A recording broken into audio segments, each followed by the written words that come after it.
You can learn a lot talking to military veterans. That has been a big focus of my reporting for a long time, for years, really.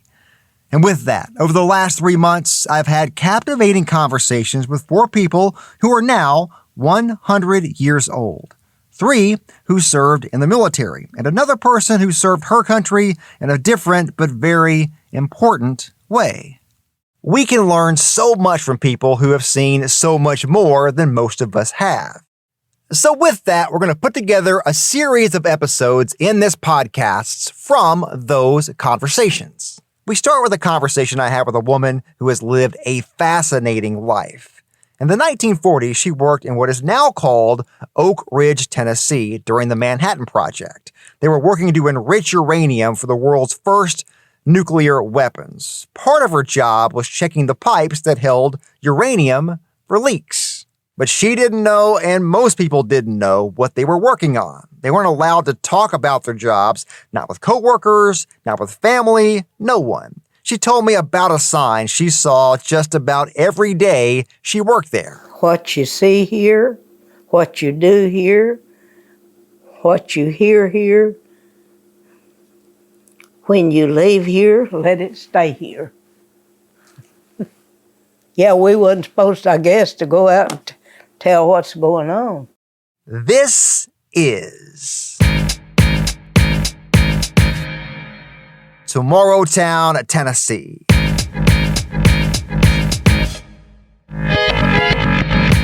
This is the podcast that tells a story of the people who call the Tennessee Valley home. We talk about the issues all of us face every day, and we hear from those working on solutions. I'm Josh Rowe. I'll be your host for this journey. I've talked to dozens of World War II veterans and others working on the war effort back then. It's hard to describe the importance the war and the ending of the war had on their lives. It's also interesting what happens to people's memories as they advance in age. I've talked to several World War II veterans who struggled to remember the names of their own children, but could explain to me in detail the memories they had of battles and losing close friends during World War II. What is clear, the war had a profound impact on everyone who survived it, and it's hard to describe that impact, and it's difficult to compare that with any other event. So we start with a story about someone who didn't serve in the military, but played an important role during World War II. You saw my picture right here, didn't you? I did. Tell me who you are. Give me your name. Alpha Combs. Alpha Combs. ALPHA. We started our conversation. Oh, here's more pictures. With this question. Is it okay if I put this on TV? Oh, yeah, I like that. We already did that part. Now we're making a podcast. You got a crown? Oh, yeah, this. Yeah. On an end table. Was that 100 there from your birthday party? Yeah, that 100. Yeah, I'm 100. There was a birthday party a few weeks earlier, and a few things were still lying around. Do I look like I'm a No, 99? ma'am. You do not. No, ma'am. No. How does it feel to be 100 years old? I feel just as fine, and the good Lord is so good to me. Yeah, I still live by myself. Yeah. Of course, they have to cook for me because I can't, I can't do that no more. I can't stand up and cook. I did have a husband, but he's been gone, how long?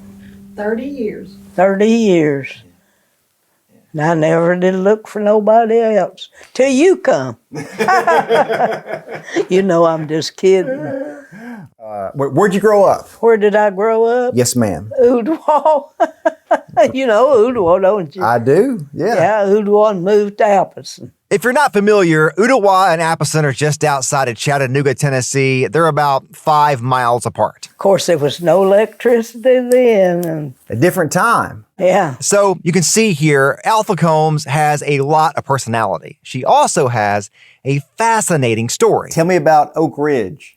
I understand that you worked in Oak Ridge for a while. Well, I lived in a dormitory there, and we was, you know what we were doing, making the atomic bomb. How much did you know about the bomb at the time?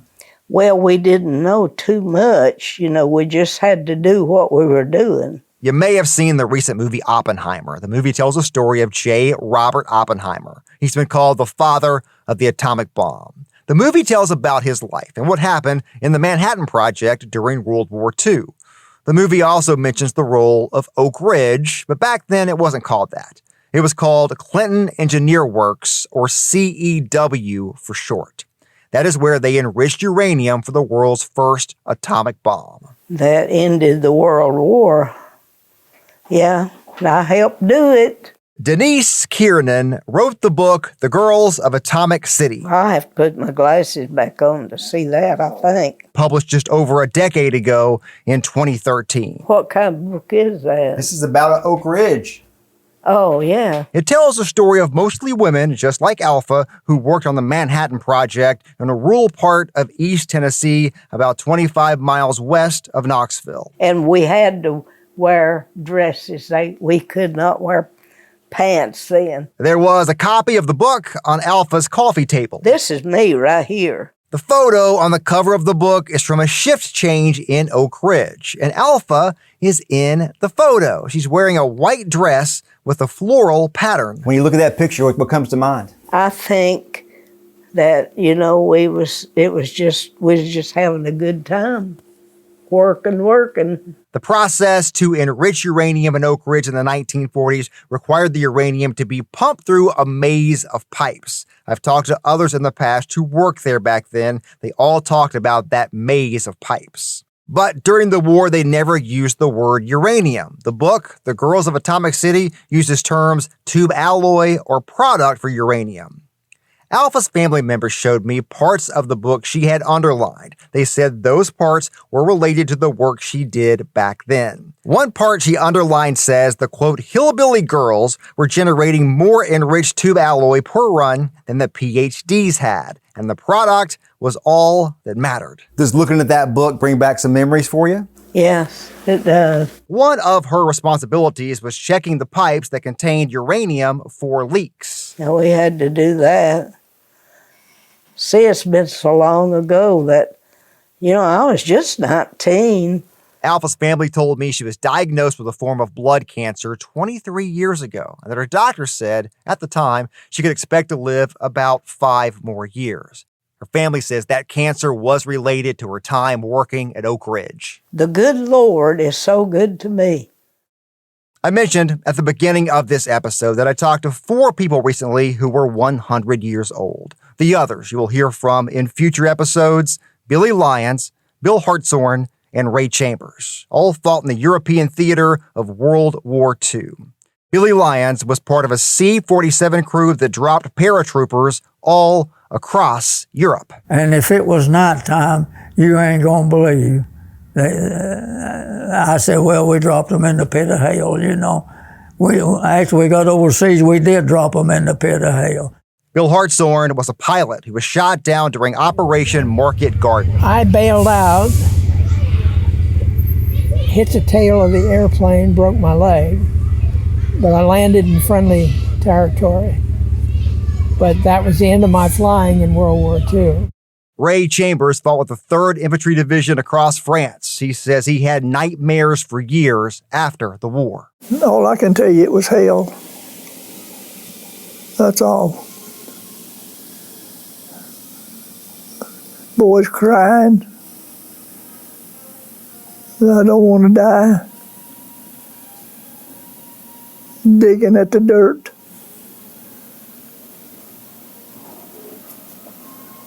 Weeping. Some hollering, Mama.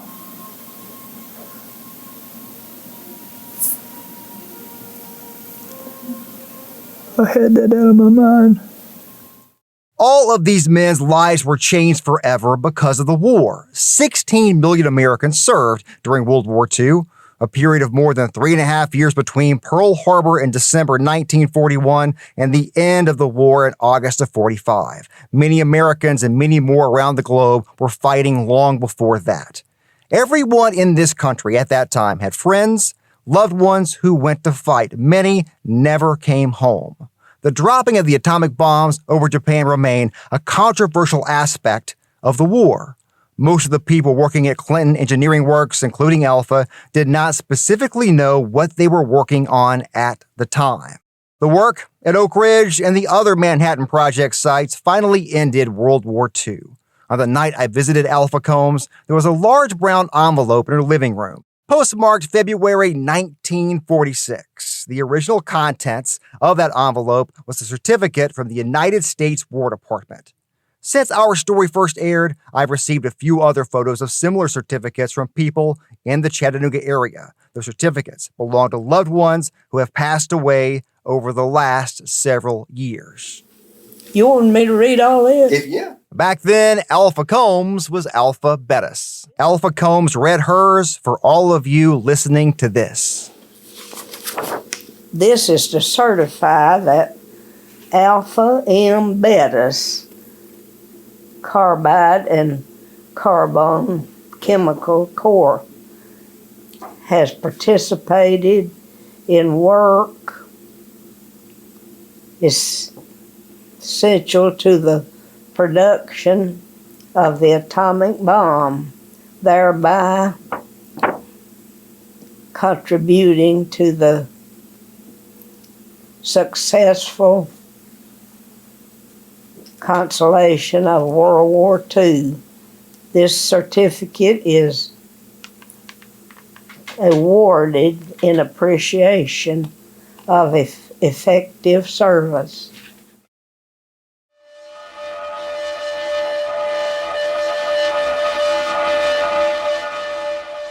You are listening to Morrowtown, Tennessee. This podcast is a production of News Channel 9, Fox Chattanooga, and Sinclair Broadcast Group Chattanooga. We appreciate you listening. We hope you join us again real soon.